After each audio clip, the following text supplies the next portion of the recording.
TBC Tamil News.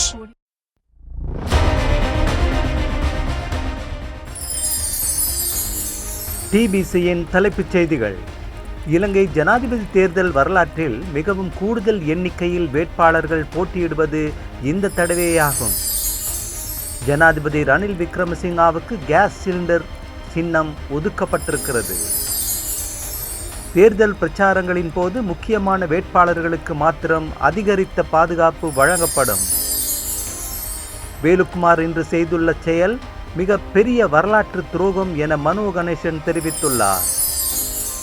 நினைவு சின்னம் ஒன்றை அமைப்பதற்கான திட்டம் தொடர்பாக இலங்கை கனடா அரசாங்கத்திடம் மீண்டும் இன்று ஆட்சேபனை தெரிவித்திருக்கிறது.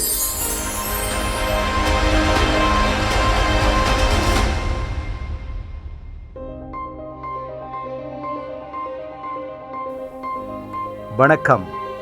நீங்கள் இணைந்திருப்பது டிபிசியின் தமிழ் மாலை செய்திகளுடன். இனி விரிவான செய்திகளை பார்ப்போம். 2024 ஜனாதிபதி தேர்தலில் 39 வேட்பாளர்கள் போட்டியிடுகிறார்கள்.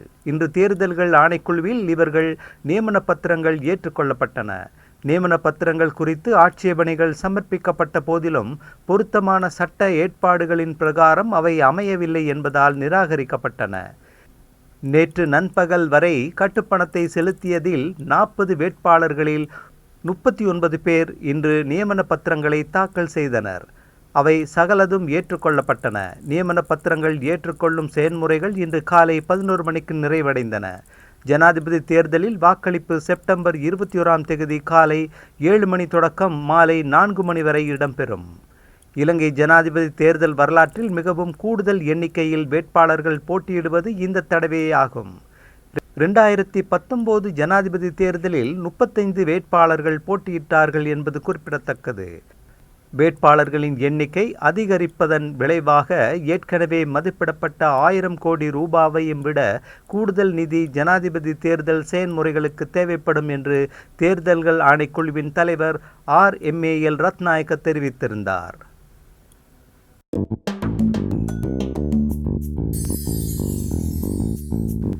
ஜனாதிபதி தேர்தலில் சுயேட்சையாக போட்டியிடும் ஜனாதிபதி ரணில் விக்ரமசிங்காவுக்கு கேஸ் சிலிண்டர் சின்னம் ஒதுக்கப்பட்டிருக்கிறது.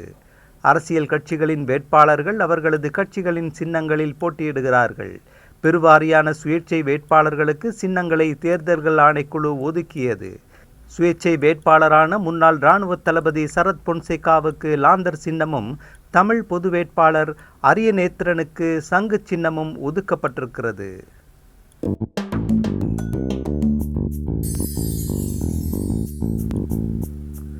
ஜனாதிபதி தேர்தலில் 39 வேட்பாளர்கள் போட்டியிடுகின்ற போதிலும் தேர்தல் பிரச்சாரங்களின் போது முக்கியமான வேட்பாளர்களுக்கு மாத்திரமே அதிகரித்த பாதுகாப்பு வழங்கப்படும் என்று உயர்மட்ட அதிகாரி ஒருவர் ஊடகங்களுக்கு தெரிவித்திருந்தார். முன்னணி வேட்பாளர்கள் பாதுகாப்புக்காக அமைச்சர்களுக்கான பாதுகாப்பு பிரிவைச் சேர்ந்தவர்களும் விசேட அதிரடிப்படையினரும் கடமையில் ஈடுபடுத்தப்படுவர் என்றும் பாதுகாப்பு ஏற்பாடுகள் அவரவருக்கு இருக்கக்கூடிய பாதுகாப்பு அச்சுறுத்தல்களை மதிப்பிட்டு அதன் அடிப்படையில் வழங்கப்படும் என்றும் அந்த உயர் அதிகாரி கூறினார்.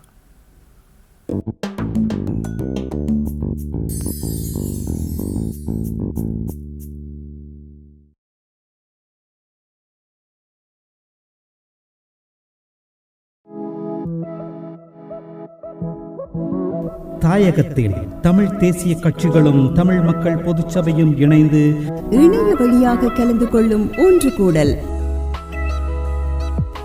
லண்டனில் எதிர்வரும் 16 ஆகஸ்ட் வெள்ளிக்கிழமை மாலை 7 மணி தொடக்கம் 9 மணி வரை Trinity Centre, East Avenue, London E12 S6G.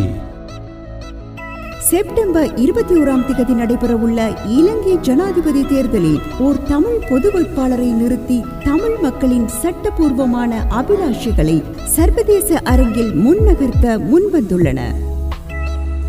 Tamil மக்களின் முக்கியமான அங்கங்கள் நீண்ட காலத்தின் பின்னர் இணைந்து முன்னெடுக்கும் இந்த முக்கியமான நகர்வு குறித்த பொது கலந்துரையாடல் ஒன்று பிரித்தானியாவில் ஏற்பாடு செய்யப்பட்டுள்ளது.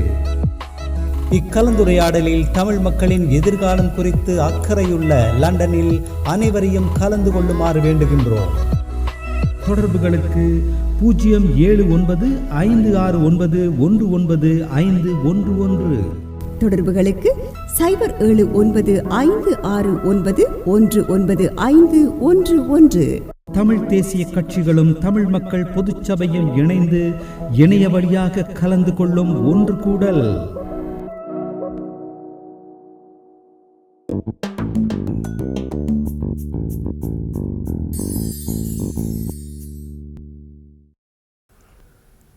வேலுக்குமார் இன்று செய்துள்ள செயல் மிகப்பெரிய வரலாற்று துரோகம். வரலாறு ஒருபோதும் மன்னிக்க கூடாது. கண்டி மாவட்ட மக்கள் துணையுடன் இவருக்கு மறக்க முடியாத பாடத்தை நாம் கற்றுத்தருவோம் என ஜனநாயக மக்கள் முன்னணி தமிழ் முற்போக்கு கூட்டணியின் தலைவர் மனோ கணேசன் தெரிவித்துள்ளார். ஜனநாயக மக்கள் முன்னணி தமிழ் முற்போக்கு கூட்டணி தலைமை குழுக்களின் மெய்நிகர் கூட்ட முடிவுகளின்படி பாராளுமன்ற உறுப்பினர் எம் வேலுக்குமார் கட்சி கூட்டணி பதவிகளில் இருந்து உடனடியாக அமலுக்கு வரும் விதமாக வெளியேற்றப்படுகின்றார். என் உயிரினும் மேலான கண்டி மாவட்ட மக்களுக்கும் நமது கட்சிக்கும் இவர் செய்துள்ள துரோகம் மன்னிக்க முடியாததாகும். என் தந்தையின் பிறந்த மற்றும் சொந்த ஊர் கண்டி. என் பாடசாலை கல்வியை நான் பெற்றதும் கண்டியில்தான். இந்த கண்டி மாவட்டத்தில் சுமார் 15 வருடங்களாக ஒரு தமிழ் பாராளுமன்ற உறுப்பினர் இருக்கவில்லை என்ற வரலாற்று தேவையை நிறைவேற்றவே நான் என் சொந்த உயிரையும் பணயம் வைத்து கடும் போராட்டத்தின் மத்தியில் 2010ஆம் ஆண்டு தேர்தலில் கண்டி மாவட்டத்தில் போட்டியிட்டேன். அந்த தேர்தலில் நான் தோல்வி அடையவில்லை. ஆனால் இனவாத வன்முறையால் எனது வெற்றி தடுத்து நிறுத்தப்பட்டது என்று ஊடகங்களுக்கு கருத்து தெரிவித்தார் மனோ கணேசன்.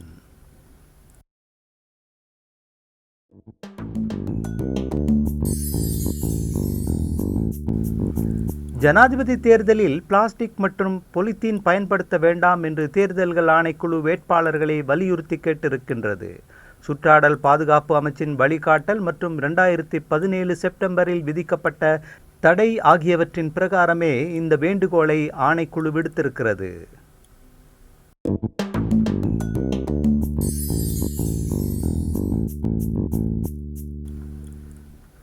பங்களாதேஷில் உறுதிப்பாட்டை ஏற்படுத்துவதற்கு ஜனாதிபதி ரணில் விக்ரமசிங்காவின் உதவியை நாடியிருக்கிறார் அந்த நாட்டின் இடைக்கால பிரதமராக பதவியேற்றிருக்கும் நோபல் சமாதான பரிசாளரான பேராசிரியர் முகமது யூனூஸ். ரணில் விக்ரமசிங்க பேராசிரியர் யூனூஸை தொலைபேசியில் தொடர்பு கொண்டு நேற்றைய தினம் வாழ்த்தினார். அப்போது யூனூஸ் தனது நாட்டில் உறுதிப்பாட்டை ஏற்படுத்துவதற்கு உங்கள் உதவியும் ஆதரவும் தேவை என்று ஜனாதிபதியிடம் கேட்டதாக ஜனாதிபதியின் ஊடகப் பிரிவின் அறிக்கையில் தெரிவிக்கப்பட்டது. பங்களாதேசுக்கு ஆதரவளிக்க இலங்கை அதனாலான சகலதையும் செய்யும் என்று விக்ரமசிங்க உறுதியளித்த அதேவேளை பங்களாதேஷில் முதலீடுகளை செய்திருக்கும் இலங்கை வர்த்தகர்கள் தொடர்ந்து தங்கியிருந்து தங்களது வர்த்தக நடவடிக்கைகளை முன்னெடுக்க வேண்டும் என்று யூனூஸ் ஜனாதிபதியிடம் கேட்டுக்கொண்டார்.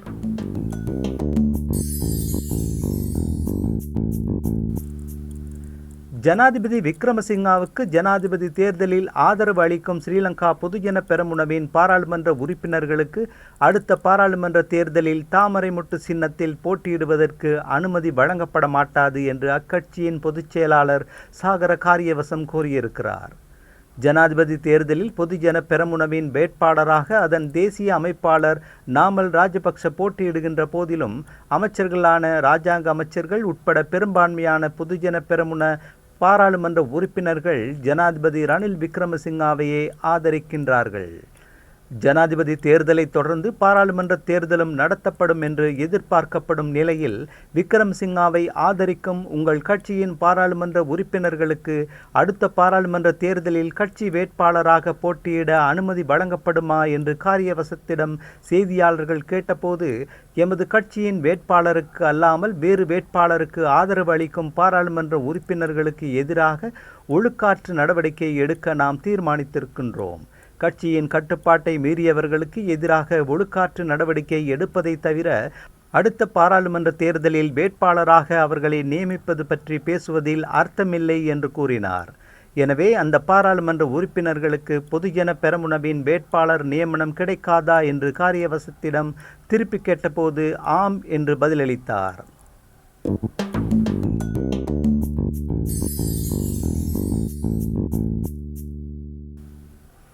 கனடாவின் பிரம்டன் பகுதியில் தமிழ் இனப்படுகொலை நினைவுச் சின்னம் ஒன்றை அமைப்பதற்கான திட்டம் தொடர்பாக இலங்கை கனடா அரசாங்கத்திடம் மீண்டும் இன்று ஆட்சேபனை தெரிவித்திருக்கிறது. இலங்கையின் ஆட்சேபனையை தெரிவித்து டொரண்டோவில் உள்ள இலங்கையின் consulate general Tushara Rodrigo Brampton mayor Patrick பிரவுனுக்கு கடிதம் ஒன்றை எழுதியிருக்கிறார். இனப்படுகொலை குற்றச்சாட்டு தொடர்பாக இலங்கை அரசாங்கம் பல தடவைகள் கனடாவுடன் தகராறில் ஈடுபட்டு வந்திருக்கிறது. இலங்கையின் உள்நாட்டு போரின் போது தமிழர்கள் இனப்படுகொலை செய்யப்பட்டதாக குற்றச்சாட்டுகளை முன்வைத்து கனடாவில் வாழும் புலம்பெயர் தமிழ் சமூகத்தவர்கள் வாக்குகளை பெறுவதற்கு கனடிய பிரதமர் ஜஸ்டின் ட்ரூடோ முயற்சிக்கின்றார் என்று இலங்கை அடிக்கடி குற்றம் சாட்டி வந்திருக்கின்றது. இலங்கையில் உள்நாட்டு போர் முடிவுக்கு வந்த 2009 மே 18 நினைவு கூறும் நிகழ்வுகளில் ரூடோ வருடா வருடம் இனப்படுகொலை குற்றச்சாட்டை இலங்கைக்கு எதிராக முன்வைத்து வருகிறார் என்பது குறிப்பிடத்தக்கது. அந்த செய்தியோடு நிறைவுக்கு வருவது டிபிசியின் இன்றைய மாலை தமிழ் செய்திகள். மீண்டும் நாளை காலை வழமை போல் சந்திக்கலாம். வணக்கம்.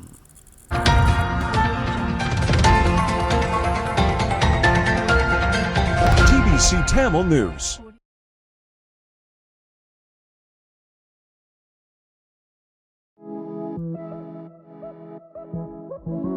தாயகத்தில் தமிழ் தேசிய கட்சிகளும் தமிழ் மக்கள் பொதுச்சபையும் இணைந்து இணைய வழியாக கலந்து கொள்ளும் ஒன்று கூடல் லண்டனில் எதிர்வரும் 16 ஆகஸ்ட் வெள்ளிக்கிழமை மாலை 7 மணி தொடக்கம் 9 மணி வரை Trinity Centre, East Avenue, London E12 S6G. September 21 நடைபெறவுள்ள இலங்கை ஜனாதிபதி தேர்தலில் ஓர் தமிழ் பொது வேட்பாளரை நிறுத்தி தமிழ் மக்களின் சட்டபூர்வமான அபிலாஷைகளை சர்வதேச அரங்கில் முன்னகர்த்த முன்வந்துள்ளன. தமிழ் மக்களின் முக்கியமான அங்கங்கள் நீண்ட காலத்தின் பின்னர் இணைந்து முன்னெடுக்கும் இந்த முக்கியமான நகர்வு குறித்த பொது கலந்துரையாடல் ஒன்று பிரித்தானியாவில் ஏற்பாடு செய்யப்பட்டுள்ளது. இக்கலந்துரையாடலில் தமிழ் மக்களின் எதிர்காலம் குறித்து அக்கறையுள்ள லண்டனில் அனைவரையும் கலந்து கொள்ளுமாறு வேண்டுகின்றோம். தொடர்புகளுக்கு 07956919511. தொடர்புகளுக்கு 07569199511. தமிழ் தேசிய கட்சிகளும் தமிழ் மக்கள் பொதுச்சபையும் இணைந்து இணைய வழியாக கலந்து கொள்ளும் ஒன்று கூடல்.